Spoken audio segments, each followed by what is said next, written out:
Our next speaker is Wendy Thompson.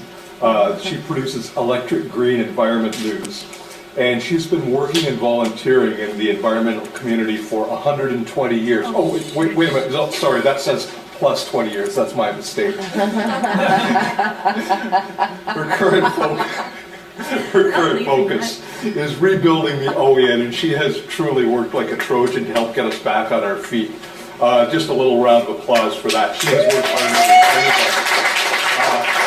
And what she's going to be talking with us about is free tools for nonprofit organizations. Go to it, Wendy, and we will not take you out after 2 minutes. Want me to watch this? Yes, please. Thank you. Okay, so what I'm going to talk about today is a variety of low-cost or no-cost online tools that could help your organization. In today's economic climate, most ENGOs are struggling with limited budgets, low staff, if any, but increasing workloads. So hopefully these tools will help you make the better use of your current resources and free up some more time for you to be more productive. These are online tools that I'm talking about today, and that means that they are accessed via a browser through the internet. A host company will run the software on the internet for these tools. And there's a large variety of tools out there. I'm just going to pick a few that the OEN have used in the last few months that I think are useful, but there are a lot of tools out there that you can choose from. Because these tools are online and because they're run by third-party companies, there's a number of considerations, advantages and considerations that you need to bear in mind when looking at these tools and deciding whether they will work for your organization. Some of the main advantages are because a third-party company is doing it for you, you don't need to invest in servers or software yourself. They are online tools, which means that you can access them from any computer with internet access. So you don't need to be in your office. You can be working from your home office, and you can access a lot of these virtually through your iPad or your mobile phone. Any software changes that are needing done will be done by the host company. So again, if you're a small ENGO and you have software running on your computer, you have pay every time you have to do a software upgrade. By using these tools, you don't need to. The host will do the upgrades for you and manage that. The data that you're providing is going to be managed by the host, and I know we did talk briefly about the issue with any time that you have something online and security concerns. But these are, most part, these tools are run by big companies whose business it is to do a good job with these tools. So they do the best they can at keeping it secure. And for a lot of cases, the information that's shared in these tools isn't personal or sensitive enough that you need to be overly concerned, but it is something that you should bear in mind. And these tools are often free. They're generally very simple and easy to use. But as I said, because they're online, if you have a poor internet connection or an internet connection that comes in and out, like today's venue, that could give you a problem in using the tools. As I mentioned, there is always the issue of security anytime you connect a computer to the internet. If you decide you want to use these tools and you have computer software on your home computer, there's going to be costs and time and effort required for you to take the information and load it into the tool. Or if you decide to change the tool to another one, there's always costs, time and effort required to move from one tool to another. And then of course there's time and effort and learning you have to do in order to learn how to do the new tools.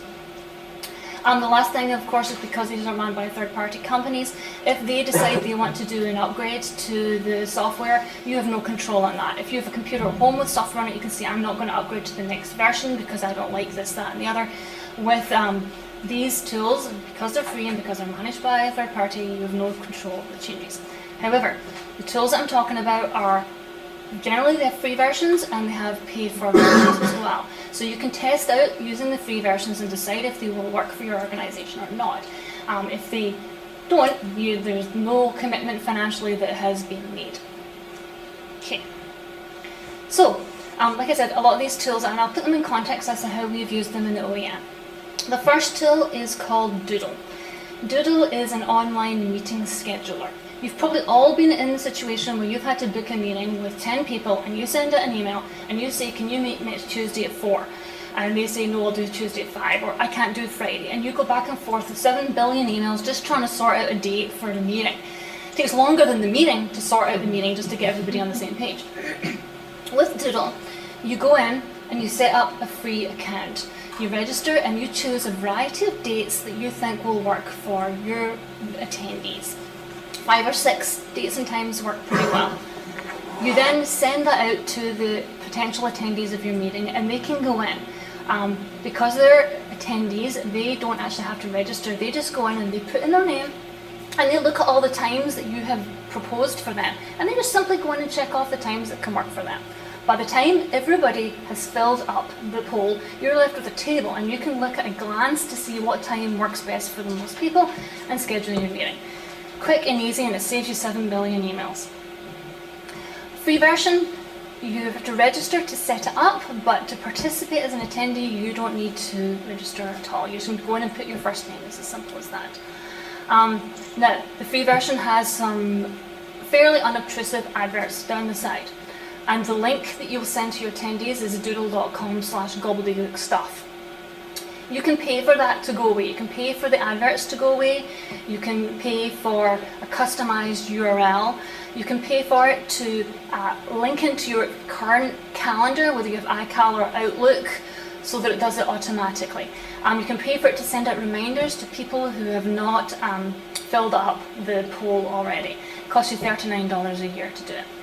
Or if you really want to get picky, you can custom design it, put it to your own brand, all your look and feel so that it looks like something that your organisation provided, and you can actually have a custom domain, so it's always going to your URL, and you can allow anybody in your organisation to go in and set up events and meetings through this one URL, and that's $159 a year.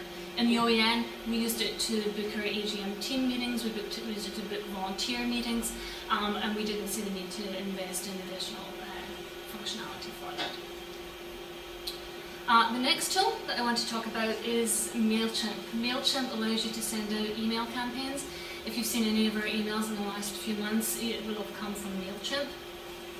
It's got a variety of different templates that you can choose from, a lot of customization. You can build the email whatever way you want, rearrange it, put in your logo, all that kind of fun stuff.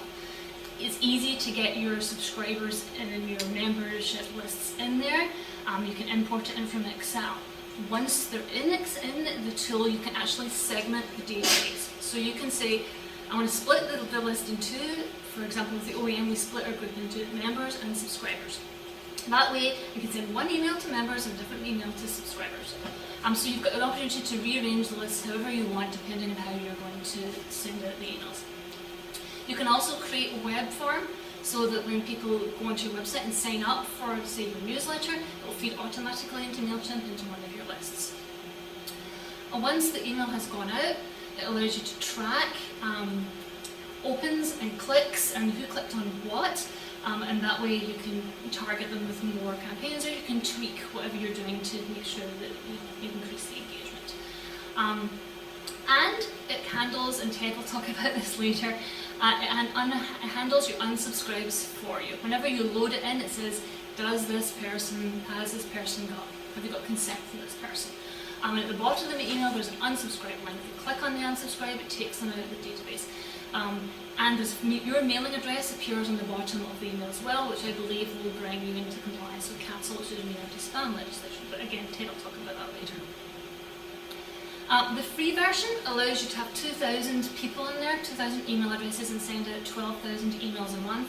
That's not 12,000 email campaigns, that's 6 emails to 2,000 subscribers. There's a variety of templates you can choose from, an unlimited amount of groups and data segmenting, the website forms that I told you about, and the MailChimp logo goes at the bottom of the email. It's fairly unobtrusive. If you want to have more people in your database than that, you can pay. There's a wide variety of packages, but you can start at $10 a month. You can increase the number of subscribers, increase the number of emails that you can do. A couple of interesting functionalities that you might want to look at are Delivery Doctor and Inbox Inspector. Delivery Doctor will look at your emails and make sure that they don't trigger any spam filters. So say your email says, buy some Viagra from a Nigerian prince, it will say, that's not going to work, you're going to get every spam filter in the universe. Inbox Inspector Everybody uses, a lot of people use different email clients. So they may use Outlook, they may use Gmail, Facebook, Hotmail, all sort of Mac mails, so many clients.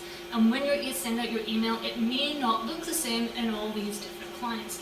Inbox Inspector allows you to actually go in and see what it looks like in most of the major email clients, so that way you can ensure that what you're sending out is going to look pretty good in whoever opens it. And then the paid-for version also allows you to do a personalized autoresponder, which means when someone does join your list, it sends out an email and says, thank you for joining the list, you're going to get a newsletter. Or, sorry, did you want to unsubscribe at this point? So it's pretty robust, we've used it a lot, and we will continue to use it. We don't see the need again to invest in this for our organisation. When you get to the next level of subscribers for $10, how many? I don't know, there's a wide range.